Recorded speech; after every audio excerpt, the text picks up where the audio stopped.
Hello అండి, welcome to La Excellence IAS academy.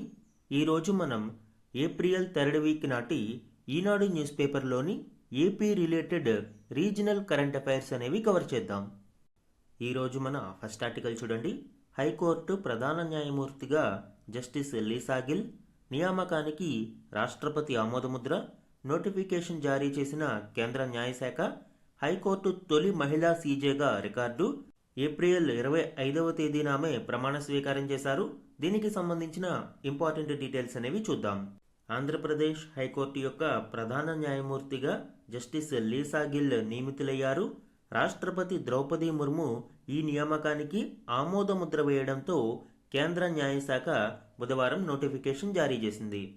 April 24వ తేదీన CJ justice Dheeraj Singh Thakur గారు పదవీ విరమణ చేయడంతో 25వ తేదీన ఈమె నూతన సీజేగా ప్రమాణ స్వీకారం చేశారు.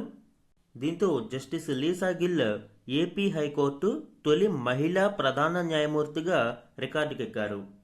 సీజే జస్టిస్ ధీరజ్ సింగ్ ఠాకూర్ గారు పదవీ విరమణ చేయడానికి 2 నెలల ముందే ఏపీ హైకోర్టు తదుపరి సీజేగా నియమితులయ్యే నిమిత్తం జస్టిస్ లీసా గిల్ పేరును సుప్రీంకోర్టు కొలీజియం గతంలోనే సిఫారసు చేసిన విషయం తెలిసిందే.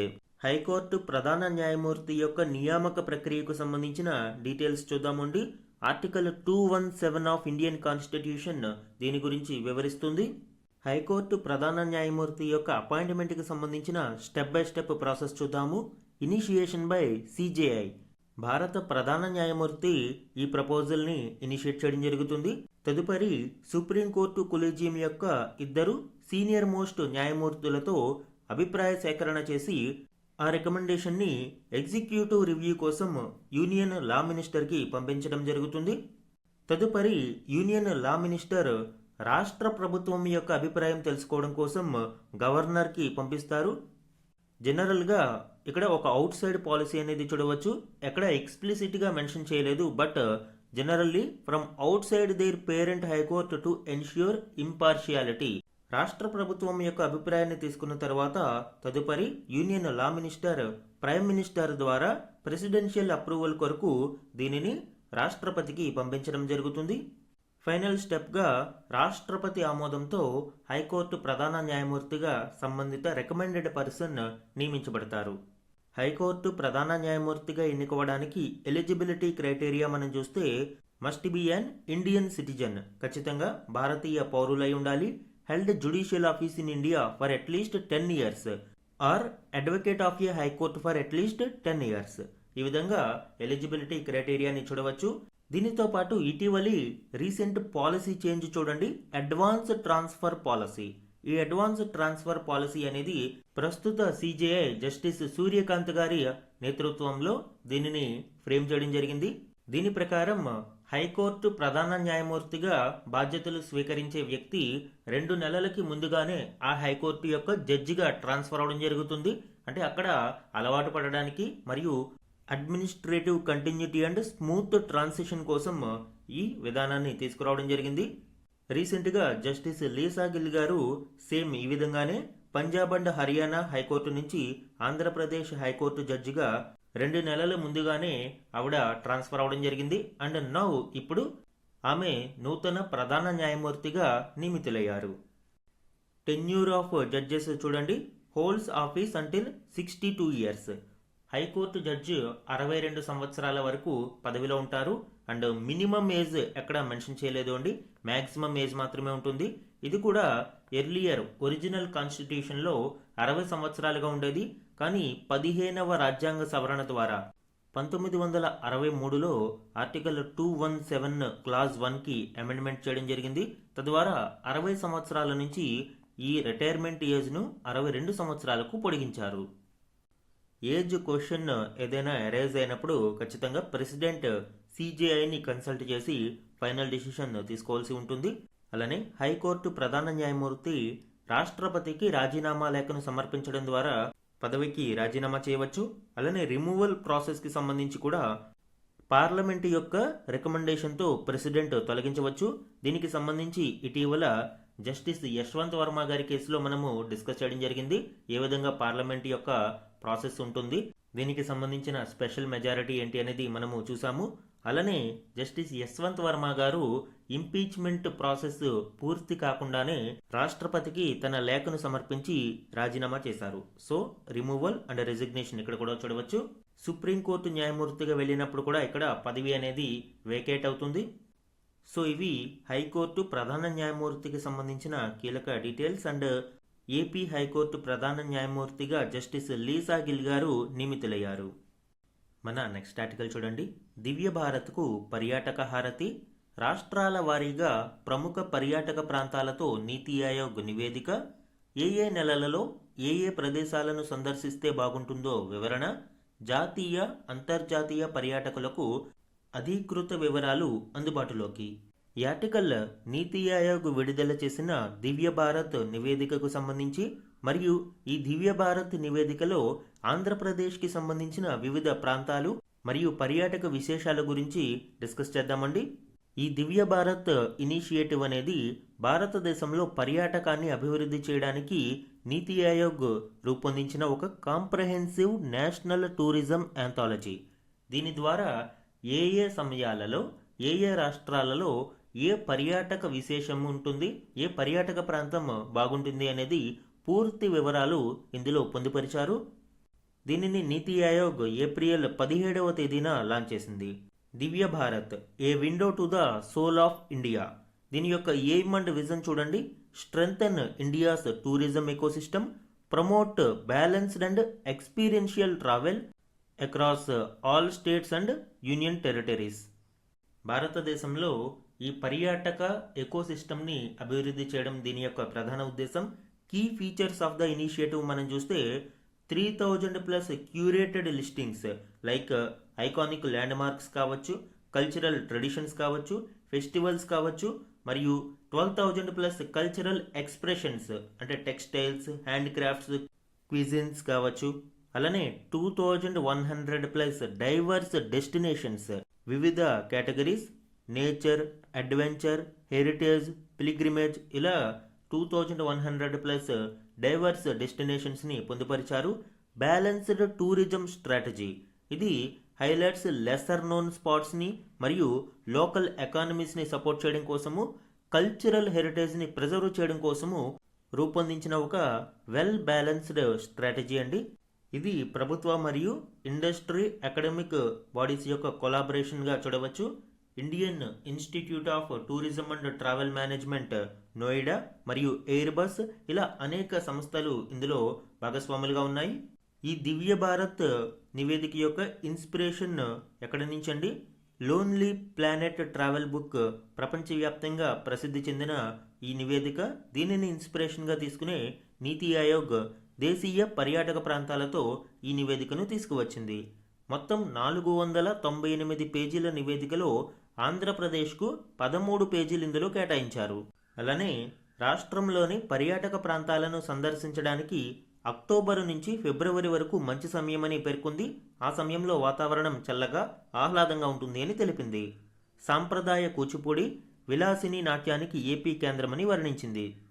దివ్య భారత్ నివేదికలో ఏపీ హైలైట్స్ మనం చూస్తే రాష్ట్రంలో ప్రకృతి అందాలకు నెలవైన అరకులోయ, లంబసింగి, మారేడుమిల్లి, కురుపా మటవీ ప్రాంతాలు, అల్లూరి సీతారామరాజు జిల్లాలోని కొత్తపల్లి, విశాఖ సమీపంలోని కంబాలకొండ వన్యప్రాణి సంరక్షణ కేంద్రం, పోలవరం జిల్లా రంపా జలపాతాలు, పాపికొండలు, తిరుపతి జిల్లా తలకోన, పులికాటు సరస్సు, ఏలూరు సమీపాన ఉన్న కొల్లేరు సరస్సు, కర్నూలు జిల్లా నల్లమల అడవులు, కాకినాడ హోప్ ఐలాండ్, కోరింగ మడ అడవులు, వన్యప్రాణి సంరక్షణ కేంద్రం, కోనసీమ ప్రాంతం, గుంటూరు జిల్లా ఉప్పలపాడు పక్షి సంరక్షణ కేంద్రం, శ్రీ పొట్టి శ్రీరాములు నెల్లూరు జిల్లా నేలపట్టు పక్షి సంరక్షణ కేంద్రం, నంద్యాల జిల్లాలోని నల్లమల పర్వతాలు, అన్నమయ్య జిల్లాలోని హార్స్లీ హిల్స్ తదితరాల విశేషాలను ఈ నివేదికలో ప్రస్తావించడం జరిగింది.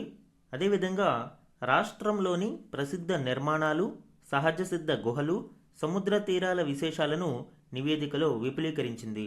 ఇందులో ప్రధానంగా విశాఖపట్నం జిల్లా బొర్రా గుహలు, రిషికొండ బీచ్, ఎర్రమట్టి దిబ్బలు, అనకాపల్లి జిల్లా కోనం రిజర్వాయర్, రాజమహేంద్రవరం రైల్వే వంతెన, డాక్టర్ బిఆర్ అంబేద్కర్ కోనసీమ జిల్లా దిండి, విజయవాడలోని కృష్ణానది, కొండపల్లి కోట, మొగల్రాజపురం, ఉండవల్లి గుహలు, గుంటూరు జిల్లాలోని ఎత్తిపోతల జలపాతం, బాపట్ల జిల్లా సూర్యలంక బీచ్, కడప జిల్లా గండికోట గ్రాండ్ కెనియాన్, తిరుపతి జిల్లాలోని శ్రీ వెంకటేశ్వర నేషనల్ పార్క్, కర్నూలు జిల్లా ఓర్వకల్లు రాతివనం, శ్రీ సత్యసాయి జిల్లా కదిరి, విజయనగరం జిల్లా తాటిపూడి రిజర్వాయర్, ప్రకాశం జిల్లాలోని కొత్తపట్నం బీచ్తో పాటు కంభం చెరువు, చంద్రగిరి కోట, గుత్తికోట, బేలుం, ఉదయగిరి గుహలతో పాటు గిన్నీస్ రికార్డులలోకి ఎక్కిన 550 ఏళ్ల నాటి తిమ్మమ్మ మర్రిమాను గురించి కూడా పొందుపరచడం జరిగింది.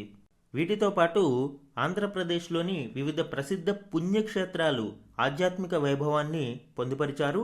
ఆధ్యాత్మిక ప్రాంతాల ప్రాధాన్యం గురించి క్లుప్తంగా వెల్లడించారు. వీటిలో లేపాక్షి ఆలయం, బావికొండ బౌద్ధ స్మారకం, సింహాచల క్షేత్రం, అమరావతి మహాచైత్యం, శ్రీముఖలింగాలయం, ప్రకాశం జిల్లా చందవరం బౌద్ధ స్మారకం, శ్రీకాకుళం జిల్లాలోని శ్రీకూర్మమాలయం, విశాఖ అప్పికొండ శ్రీ సోమేశ్వర స్వామి ఆలయం, అన్నవరం సత్యనారాయణ స్వామి దేవస్థానం, పశ్చిమ గోదావరి జిల్లాలోని క్షీరారామేశ్వర ఆలయం, పరిటాల ఆంజనేయ స్వామి దేవాలయం, విజయవాడ కనకదుర్గ ఆలయం, Guntur JM Baptist church, Chebrolu చర్చి, తిరుపతి శ్రీ వెంకటేశ్వర స్వామి, శ్రీశైలం భ్రమరాంబ మల్లికార్జున స్వామి, మహానంది, యాగంటి, అహోబిలం, శ్రీకాళహస్తి, కాణిపాకం, రామతీర్థం ఆలయాలు, కడప పెద్ద దర్గా, నెల్లూరు బారా సాహిద్ దర్గా ఉన్నాయి. వీటితో పాటు తిరుపతి బ్రహ్మోత్సవాలు, లేపాక్షి, విశాఖ లుంబిని ఉత్సవాలు, కోనసీమ సంక్రాంతి సంబరాలు, రాయలసీమ ఆహారం, నృత్య ఉత్సవాలు, ఫ్లెమింగో ఫెస్టివల్, దక్షిణ హస్తకళా మేళా గురించి వివరించింది. వీటితో పాటు ఇందాక మనం చెప్పుకున్నాం క్విజన్స్ గురించి. రాష్ట్రంలో ప్రఖ్యాతిగాంచిన వంటకాల జాబితాలో నీతి ఆయోగ్ పెసరట్టు, గోంగూర పచ్చడి, పులిహోర, ఆంధ్ర చికెన్ కర్రీ, చేపల పులుసు, బొబ్బట్లు, గుత్తి వంకాయ, ఉలవచారు, రాగి సంకటి, పూతరేకులు, కాజా, అరిసెలను చేర్చింది. ఇక టెక్స్టైల్స్ విభాగంలో సంప్రదాయ వస్త్రాలలో కలంకారీ, మంగళగిరి, వెంకటగిరి, గద్వాల, ఉప్పాడ జాంధాని చీరలు, హస్తకళాకృతులలో ఏటికొప్పాక, కొండపల్లి బొమ్మలు, నరసాపురం లేస్, శ్రీకాకుళం జిల్లా బుడితి మెటల్ క్రాఫ్ట్లకు స్థానం కల్పించింది. ఇందులో చాలా వరకు జిఐ ట్యాగ్స్ కలిగి ఉన్నవి ఉంటాయండి. ఎగ్జామ్ పాయింట్ ఆఫ్ వ్యూలో ఇలాంటివి కూడా ఇంపార్టెంట్ మనకి. సో ఇవి నీతి ఆయోగ్ యొక్క దివ్య భారత్ ఇనిషియేటివ్లోని కీలకాంశాలు. Especially AP related important details ఇందులో మనం కవర్ చేయడం జరిగింది. నెక్స్ట్ ఆర్టికల్ చూడండి. వారసత్వ స్మారక కట్టడాలను దత్తత తీసుకోవచ్చు, నిర్వహణ పరిరక్షణకు ప్రత్యేక విధానం, ఉత్తర్వులు జారీ చేసిన ప్రభుత్వం. ఈ ఆర్టికల్ ఆంధ్రప్రదేశ్లో వారసత్వ స్మారక కట్టడాలను దత్తత తీసుకోవడానికి ఒక నూతన విధానాన్ని ప్రభుత్వం తీసుకువస్తుంది. ఇందులో భాగంగా PPP మోడల్లో ఏన్షియంట్ మాన్యుమెంట్స్ యొక్క మెయింటెనెన్స్ అండ్ కన్జర్వేషన్ కొరకు ఇప్పుడు ఈ నూతన విధానం దోహదపడుతుంది. ఈ నూతన విధానం ప్రకారం చారిత్రక వారసత్వ స్మారక కట్టడాలు, స్థలాలను ఇక నుంచి దత్తత తీసుకోవచ్చు. ప్రభుత్వ ప్రైవేటు భాగస్వామ్యం కింద వీటిని నిర్వహించవచ్చు.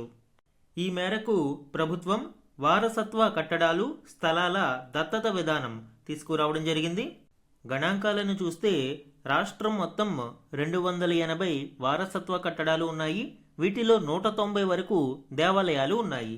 మిగిలిన వాటిలో బౌద్ధ స్తూపాలు, కోటలు ఉన్నట్లు పురావస్తు శాఖ చెబుతోంది. ఆల్రెడీ కేంద్ర ప్రభుత్వం మాన్యుమెంట్ మిత్రాస్ అనే పేరుతో ఇటువంటి ఒక విధానాన్ని ముందుగా తీసుకురావడం జరిగింది. మాన్యుమెంట్ మిత్రాస్ ద్వారా PPP పార్ట్నర్షిప్లో ఈ ఏన్షియంట్ మాన్యుమెంట్స్ యొక్క పరిరక్షణ కోసం ఈ మాన్యుమెంట్ మిత్రాస్ అడాప్ట్ ఏ హెరిటేజ్ అనే కాన్సెప్ట్ని తీసుకురావడం జరిగింది. ఈ అడాప్ట్ ఏ హెరిటేజ్ కాన్సెప్ట్ని ఇప్పుడు మనము ఏపీలో కూడా తీసుకురావడానికి రాష్ట్ర ప్రభుత్వం ప్రయత్నిస్తుంది. అండ్ ఈ మాన్యుమెంట్ మిత్రాస్ ఏం చేస్తారో అండి, ఎస్పెషల్లీ కార్పొరేట్ సోషల్ రెస్పాన్సిబిలిటీ ఫండ్స్ని ఉపయోగించి ఏన్షియంట్ మాన్యుమెంట్స్ని దత్తత తీసుకోవడం, వాటి నిర్వహణ మరియు సంరక్షణ కోసం ఖర్చు చేయడం చూడవచ్చు. సో సేమ్ స్కీమ్ని ఇప్పుడు రాష్ట్రం కూడా ఫాలో అవనుంది. ప్రాథమికంగా 5 ఏళ్ల పాటు ఈ దత్తత ఉండనుంది. కొండపల్లి, కొండవీడు, బెల్లంకొండతో పాటు తొట్లకొండ, బావికొండ, పౌరాలకొండ, చందవరం, నందలూరులో బౌద్ధ స్తూపాలు, ఇతర ఆలయాలు 5 ఏళ్ల పాటు దత్తత తీసుకోవచ్చు. నిర్వహణ బాగుంటే దత్తత కాలాన్ని పొడిగిస్తారు. కార్పొరేట్ సోషల్ రెస్పాన్సిబిలిటీ కింద ప్రముఖ సంస్థలు, స్వచ్ఛంద సేవా సంస్థలు, స్థానిక సంస్థలు, ఆసక్తిగల ప్రజలు దత్తత తీసుకోవచ్చు. అయితే ఇక్కడ ఒక ఇంపార్టెంట్ పాయింట్ ఏంటి అంటే ఎంట్రీ ఫీజు విషయంలో ప్రభుత్వం అనేది తుది నిర్ణయంగా ఉంటుంది. ఒకవేళ ఈ దత్తత తీసుకున్న సంస్థలు ఎక్కడ ఎంట్రీ ఫీజుని వసూలు చేసినా కూడా దాని యొక్క ఫిక్స్డ్ రేట్ అనేది ప్రభుత్వం నిర్ణయిస్తుంది. సో చారిత్రక వారసత్వ స్మారక కట్టడాల కోసం ఆంధ్రప్రదేశ్ ప్రభుత్వం తీసుకురానున్న నూతన విధానంకి సంబంధించి ఆల్రెడీ కేంద్రం అడాప్ట్ ఏ హెరిటేజ్ అనే విధానాన్ని తీసుకువచ్చింది. సేమ్ అదే మోడల్ని ఇప్పుడు ఏపీ కూడా అమలు చేయనుంది. మన నెక్స్ట్ ఆర్టికల్ చూడండి. తూర్పు తీరంలో కార్గో రైల్ టెర్మినల్. యాటికల్ రామాయపట్నం కార్గో రైల్ టెర్మినల్కి సంబంధించిన కీలక డీటెయిల్స్ని వివరిస్తుంది. ఇందులోని కీ పాయింట్స్ ఇప్పుడు చూద్దాం. సుమారు 1,615 కోట్ల రూపాయలతో ఈ టెర్మినల్ను ఏర్పాటు చేయనున్నారు. 2027 జనవరి నాటికి ఈ టెర్మినల్ యొక్క మొదటి దశ పూర్తవుతుంది. తెలంగాణ, కర్ణాటక, మహారాష్ట్ర ప్రాంతాలకు సేవలు అందుతాయి. ఏటా 10 కోట్ల టన్నుల సరుకు రవాణాకు ఇది అవకాశం కల్పిస్తుంది. శ్రీ పొట్టి శ్రీరాములు నెల్లూరు జిల్లా తెట్టు సమీపంలోని చేవూరు, మోచర్ల గ్రామాల పరిధిలో దీనిని ఏర్పాటు చేస్తారు. ఇక్కడ ఏ జిల్లా అనేది ఇంపార్టెంట్ అండి. Ramayapatnam cargo reception terminal private limited సంస్థ పేరిట పోర్టు సమీపంలో ఏర్పాటుకు ప్రభుత్వం అనుమతించింది. దీని ద్వారా రైలు, రోడ్డు మార్గాలు అనుసంధానమై సరుకు రవాణా సులభమవుతుంది. మొత్తం 4 దశల ఈ టెర్మినల్ మొదటి దశ 2027 జనవరి నాటికి పూర్తి చేసుకుంటుంది. 2028 డిసెంబరు నాటికి మొత్తం మిగిలిన 3 దశలు కూడా పూర్తయి ఈ టెర్మినల్ ఫుల్ ఫంక్షనింగ్లోకి వస్తుంది. ఈ టెర్మినల్ ద్వారా సుమారు 1,300 మందికి ఉపాధి లభిస్తుంది అని అంచనా. యాక్చువల్గా విశాఖపట్నం, చెన్నై మరియు హైదరాబాద్, బెంగళూరు పారిశ్రామిక కారిడార్లను అభివృద్ధి చేయడంతో ఇప్పుడు రామాయపట్నం, కృష్ణపట్నం, విశాఖపట్నం పోర్టుల యొక్క సరుకు రవాణాకు డిమాండ్ పెరగబోతుంది. కాబట్టి ఇప్పుడు తూర్పు తీరంలో ఈ కార్గో రైల్ టెర్మినల్ను నిర్మిస్తున్నారు. ఈ ప్రాజెక్టు ద్వారా తెలంగాణ, కర్ణాటక, మహారాష్ట్రలోని పలు ప్రాంతాలకు సరుకు రవాణా సేవలు అందించగలరు. ఇది ఒక కంప్లీట్ హోలిస్టిక్ ఎకోసిస్టమ్ అండి. ఇందులో బల్క్ హ్యాండ్లింగ్ ఉంటుంది, వేర్ హౌసింగ్ అంటే గొడౌన్ సౌకర్యాలు వంటివి ఉంటాయి, కోల్డ్ చైన్ మౌలిక సదుపాయాలు ఉంటాయి, ఆటోమొబైల్, లాజిస్టిక్స్ యార్డ్, రసాయనాల నిర్వహణకు ప్రత్యేక జోన్లతో ఆధునిక multi modal cargo rail terminal అందుబాటులోకి వస్తుంది. మల్టీ మోడల్ అంటే ఏంటి? అన్ని రకాల సదుపాయాలు, వివిధ రకాల ట్రాన్స్పోర్ట్ ఫెసిలిటీస్ అన్నీ కూడా ఈ మల్టీ మోడల్ ప్రాజెక్ట్లో ఉంటాయి. సో ఈ టెర్మినల్ ఇప్పుడు అందుబాటులోకి రానుంది. ప్రస్తుతం ఈ ప్రాంతంలో రేక్ నిర్వహణ సామర్థ్యం, రేక్ అంటే ఏంటండి? కపుల్డ్ వ్యాగన్స్ని మనము ఈ సరుకు రవాణా కోసం ఉపయోగించే వ్యాగన్స్ సుమారు 40 నుంచి 60 మధ్యలో ఉంటాయి. దీనిని ఒక రేక్గా పిలుస్తారు. ఇలాంటి రేక్ నిర్వహణ సామర్థ్యం ప్రస్తుతం నెలకు 18 రేకులుగా ఉంది. దీనిని నెలకు 135 రేకులకు పెంచేలా ప్రాజెక్టును రూపొందించడం జరిగింది. 2030 నాటికి రైలు రవాణాను 27% నుంచి 45% పెంచాలన్నది కేంద్రం యొక్క ఆలోచన. తద్వారా సరుకు రవాణా వ్యయాన్ని తగ్గించాలన్నది కూడా లక్ష్యం. లాజిస్టిక్స్ కాస్ట్ అనేది ఒక దేశానికి చాలా ఇంపార్టెంట్ అండి. ఇది గ్లోబల్ కాంపిటేటివ్నెస్ని సూచిస్తుంది. ఇటీవల భారతదేశం ఈ విషయంలో గణనీయంగా ఇంప్రూవ్ అయింది. ఇప్పుడు మన లాజిస్టిక్స్ కాస్ట్ అరౌండ్ 7.7% నుంచి 8.5% వరకు ఉంటుంది జీడిపిలో. అండ్ చైనా కూడా ఇంచుమించు ఇదే విధంగా ఉండేది. ఇది వరకు మనము చాలా హై లాజిస్టిక్స్ కాస్ట్ ఉండేది. ఇప్పుడు ప్రభుత్వం పిఎం గతిశక్తి వంటి కొన్ని కీలక ఫ్లాగ్షిప్ ప్రోగ్రాంలను తీసుకురావడం ద్వారా లాజిస్టిక్స్ కాస్ట్ అనేది గణనీయంగా తగ్గుముఖం పట్టింది. సో ఇటువంటి multi modal cargo rail terminals ద్వారా ఇంకా లాజిస్టిక్స్ కాస్ట్ని మరింత గణనీయంగా తగ్గించడానికి ప్రభుత్వం ప్రయత్నిస్తుంది. ప్రతి ఏటా 10 కోట్ల టన్నుల సరుకు రవాణా దీని యొక్క లక్ష్యం.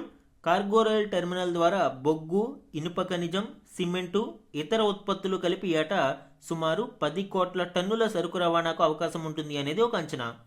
మొత్తం 4 దశలలో ఇది డెవలప్ చేయనున్నారు. ఫేజ్ 1 జనవరి 2027 నాటికి కంప్లీట్ కానుంది. దీనిని జీసీటీ పాలసీ అంటే Gatishakti multi modal cargo terminal policy కింద డెవలప్ చేయనున్నారు.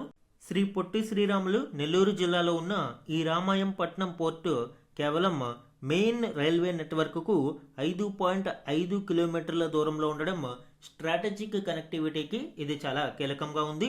తెట్టు రైల్వే స్టేషన్కి అతి సమీపంలో ఇది ఉంటుంది. ఈ ప్రాజెక్టు యొక్క కీ ఇన్ఫ్రాస్ట్రక్చర్ మనం చూస్తే bulk and containerised cargo, advanced handling systems and specific facilities like dedicated automobile yards, integrated logistics parks, cold chain for perishable goods. ఏవైతే పాడైపోయే వస్తువులు ఉన్నాయో వాటిని ఈ కోల్డ్ చైన్ నెట్వర్క్స్లో భద్రపరుస్తూ గమ్యస్థానాలకు చేరవేస్తారు. ఈ ప్రాజెక్టు యొక్క స్ట్రాటజిక్ ఇంపాక్ట్ చూడండి. లోయర్ లాజిస్టిక్స్ కాస్ట్స్, ఆటోమేటిక్గా సరుకు రవాణా వ్యయం అనేది తగ్గుముఖం పడుతుంది. ఇంప్రూవ్డ్ కార్గో ఎవాక్యుయేషన్, త్వరితగతిన మనము సరుకు రవాణాకు అవకాశం కల్పిస్తాము. And also support industrial clusters, పారిశ్రామిక నడవాలకు ఇది కీలకంగా దోహదపడుతుంది. జాబ్ క్రియేషన్, సుమారు 1300కు పైగా డైరెక్ట్ జాబ్స్ దీని ద్వారా క్రియేట్ అవుతాయి. సో ఇది తూర్పు కార్గో టెర్మినల్కి సంబంధించిన కీలక డీటెయిల్స్ అండి. మన నెక్స్ట్ ఆర్టికల్ చూడండి. ఆసుపత్రి ఖర్చులకు ఏటా 39,000 ఏపీ వాసులు సొంత జేబు నుంచి వెచ్చిస్తున్న మొత్తం ఇది. జాతీయ సగటు కంటే 15% అధికంగా వ్యయం, జాతీయ నమూనా సర్వేలో వెల్లడి. యాక్చువల్గా ఈ ఆర్టికల్ని మనము డైలీ కరెంట్ అఫైర్స్లో లాస్ట్ వీక్లోనే లీడ్ ఆర్టికల్ ఒకటి తీసుకుని డిస్కస్ చేయడం జరిగింది. బట్ ఏపీ రిలేటెడ్గా ఇందులో మరింత ఇన్ఫర్మేషన్ మనం ఇక్కడ డిస్కస్ చేద్దాం. ఆంధ్రప్రదేశ్లో హెల్త్ కేర్ ఎక్స్పెండిచర్ అనేది జాతీయ సగటు కంటే అధికంగా ఉంటుంది. ప్రతి ఏటా ఒక కుటుంబం సొంతంగా, అంటే ప్రభుత్వ నిధులు కాకుండా, ప్రభుత్వం ఇచ్చే వాటి మీద కాకుండా సొంతంగా సుమారు 39,170 రూపాయలు ఒక కుటుంబం వెచ్చిస్తుంది. జాతీయ సగటు ఎంత? 34,064 రూపాయలు మాత్రమే. అంటే 15% అధికంగా ఆంధ్రప్రదేశ్ వాసులు ఖర్చు చేస్తూ ఉన్నారు. ఈ అవుట్ ఆఫ్ పాకెట్ ఎక్స్పెండిచర్ పెరగడం వలన ఏం జరుగుతుంది అండి, మనకి పేదరికం ఒక్కొక్కసారి out of pocket expenditure poverty అనేది వింటూ ఉంటాము. ఆసుపత్రి ఖర్చులు కారణంగా, అవుట్ ఆఫ్ పాకెట్ ఎక్స్పెండిచర్ కారణంగా పేదరికంలోకి దిగజారిపోయిన కుటుంబాలు ఉంటాయి. సో ఇలాంటి వాటిని అరికట్టాల్సిన అవసరం ఉంటుంది. హాస్పిటల్స్ వైజ్ మనం చూసినప్పుడు ప్రజలు ఎక్కడ ఎక్కువగా వెళ్తున్నారు అంటే ప్రైవేటు హాస్పిటల్స్కి సుమారు 69.9% ప్రైవేట్ హాస్పిటల్స్కి వెళ్తూ ఉంటే గవర్నమెంట్ హాస్పిటల్స్కి ప్రజలు 26.9% మంది వెళ్తూ ఉన్నారు. అలానే చారిటీ హాస్పిటల్స్ లేదా ఎన్జిఓ హాస్పిటల్స్కి సుమారు 3.2% మంది ప్రజలు వెళ్తూ ఉన్నారు. కాస్ట్ కంపారిజన్ మనము ఈ మూడిటికి చూసినప్పుడు ప్రైవేటు హాస్పిటల్స్లో on an average total cost 58,077 రూపాయలు అవుతూ ఉంటే అవుట్ ఆఫ్ పాకెట్ ఎక్స్పెండిచర్ ఇందులో 53,303 రూపాయలుగా ఉంది. అంటే పేషెంట్ తన జేబులోంచి తీసి పెట్టుకోవాల్సిన ఖర్చు ఇది. ఇక గవర్నమెంట్ హాస్పిటల్స్లో 4,982 రూపాయలు టోటల్ కాస్ట్ ఉంటే 4,972 రూపాయలు అవుట్ ఆఫ్ పాకెట్ ఎక్స్పెండిచర్.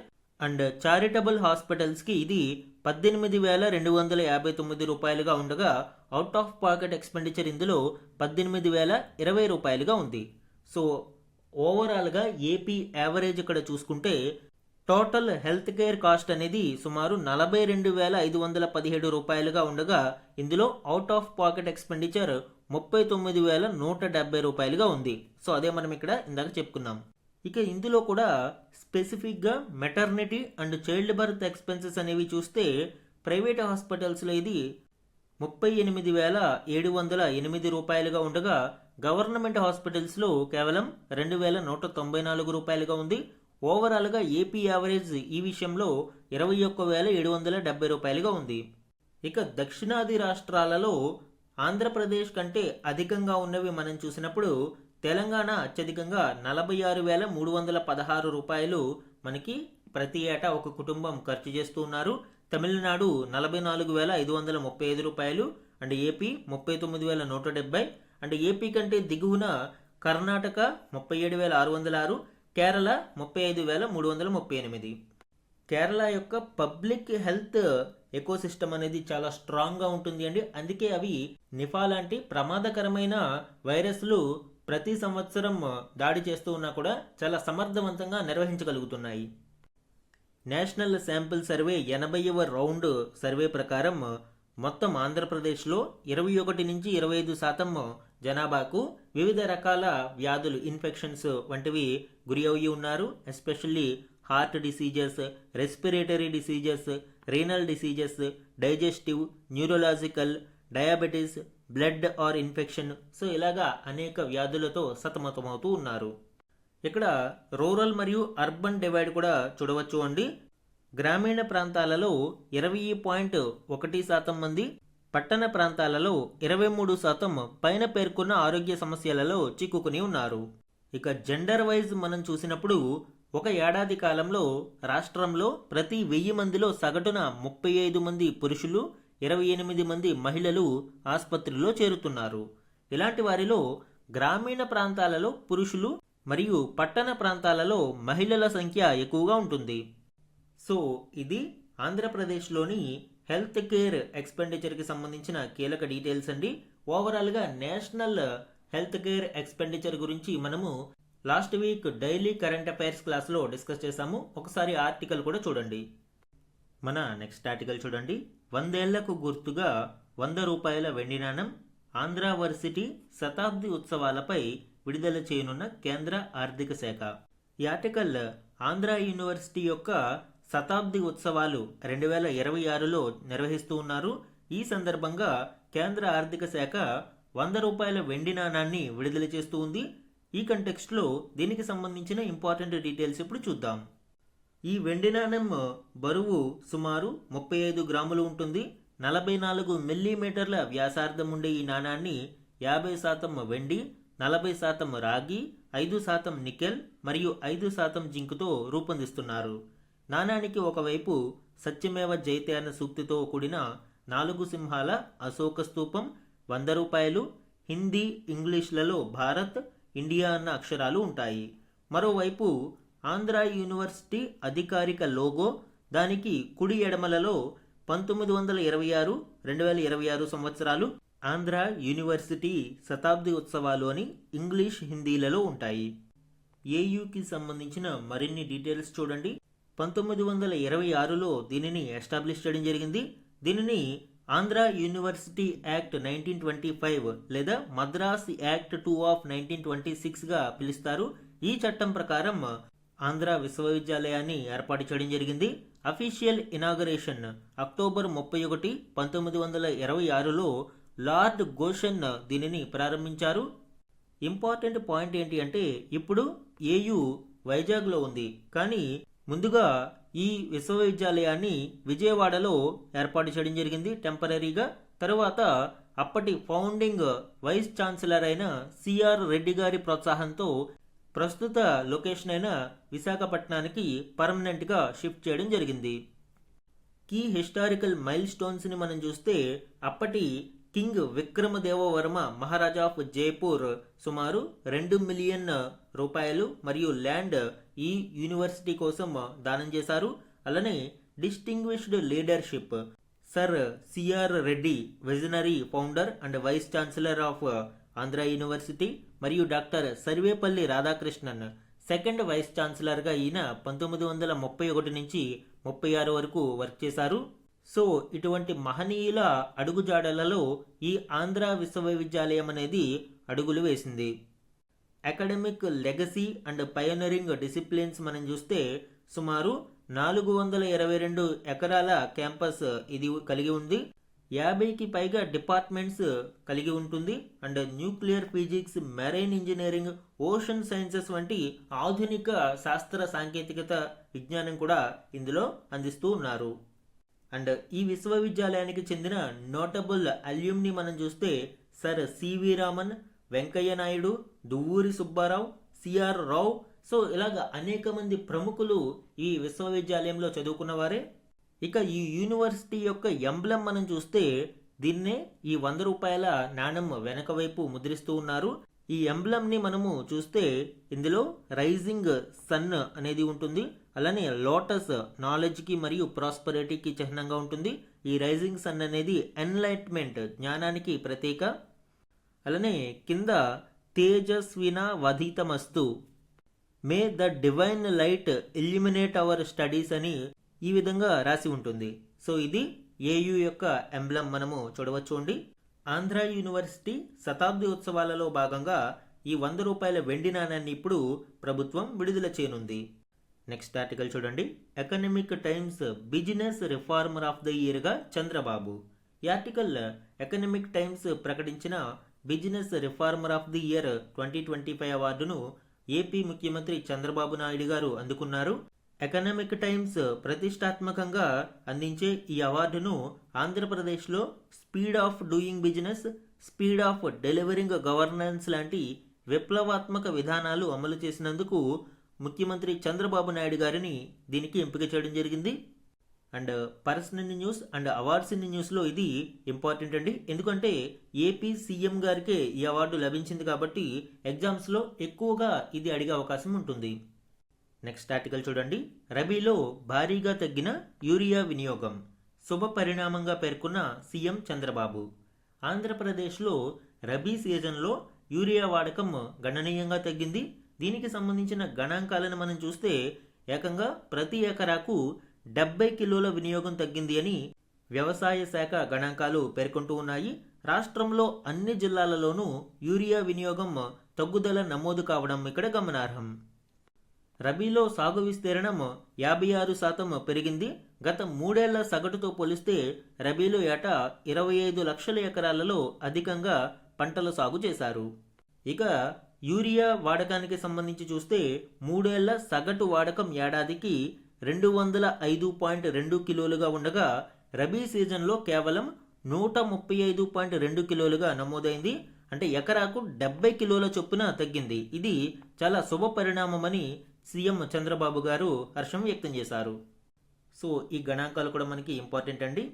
ఇవి ఏప్రిల్ 3rd వీక్లోని important current affairs Eenadu news పేపర్కి సంబంధించి. And thank you for watching.